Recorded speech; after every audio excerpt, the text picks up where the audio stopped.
这是徐女士的阿维塔12，品牌官网介绍，这是一款未来智能豪华轿车。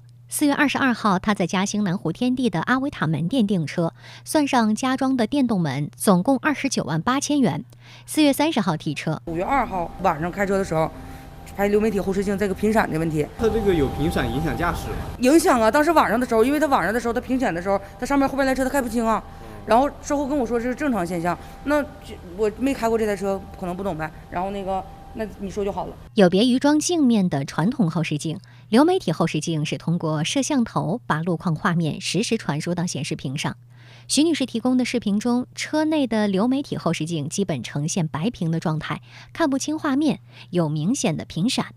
徐女士说，频闪是偶发现象，她勉强能接受，但是后来车子又出了其他状况。在6月5号的时候，我弟弟在开高速开这台车去的，在高速行驶过程中，整个车机里边所有的那个屏显全部都不亮了。这当时是启动的状态，电量、雷达什么都不好使了，就是只能这台车还能正常开，还能走。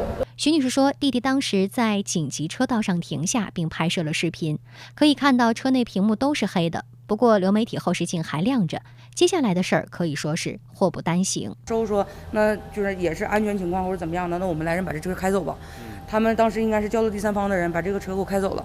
开走了之后呢，然后中间发生个什么情况，就是把车给我追尾了。这个过程中还有个这个问题，就是我弟弟下高速回家的时候，他因为整车的车机都坏了，没有什么反应了，雷达也不好使了，他把那个车后边还蹭了一下。徐女士说，弟弟先把车开回家，中途因为车机黑屏，倒车时剐蹭了。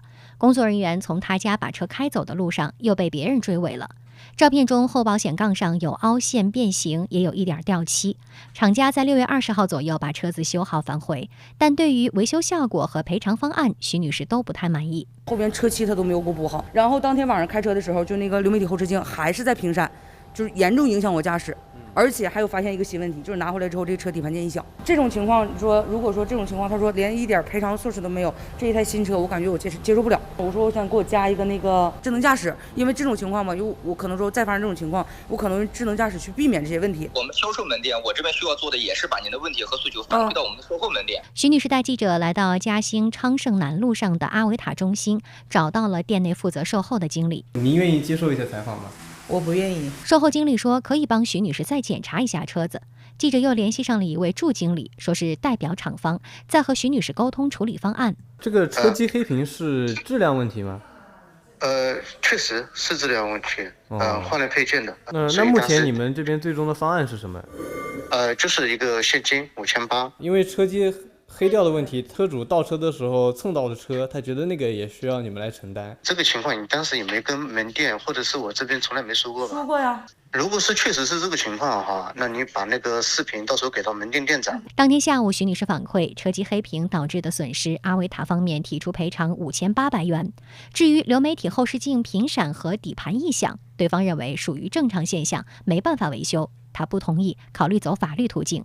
1818黄金眼记者嘉兴报道。